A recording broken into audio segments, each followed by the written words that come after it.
Hello and welcome back to my channel guys. So, ang meron tayo ngayon, it's a tatlong klaseng prutas. So, meron tayong Ambarella, meron tayong mango, at meron tayong Jackfruits. At saka yung sauce natin, dalawang klase. Ito, Malaysian sauce para talaga sa mango. Ginawa nila, binili ko sa supermarket pero handmade daw siya. So, ito naman yung tirang sauce natin last time. So, isa pa, andito pa ako sa hotel. My last day dito sa hotel. So, uuwi na ako ulit bukas. So, comfortable na naman ako magmukbang guys. So, ngayon, ito yung last mukbang ko dito sa hotel na to. So, start na tayo guys. Super excited ako. Itatry tong sauce na to. Parang malagkit siya. So, okay lang. So, itry na natin. Try natin muna dito sa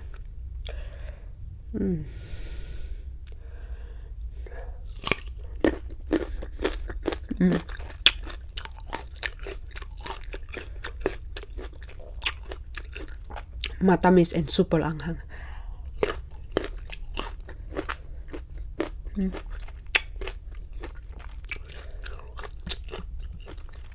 So, kung maraming nagtatanong kung ano yung Ambarella, so ito yung guys, maliit lang talaga siya. Pagkalam ko wala tayong sa Pilipinas to eh. So, pero masarap siya. Super crunchy. Lalong-lalo na sa bagoong at toyo.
Ganito yung buto ng Ambarella, guys. Ano, mabuhok siya. Para siyang, rambutan. So, lang guys, kumain ako ng chili.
So, yun ang pagkain ko, guys.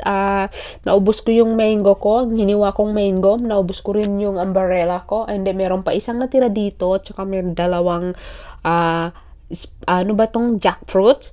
So, ano bang tawag? Langka. Meron sa atin langka, di ba? So, jackfruit.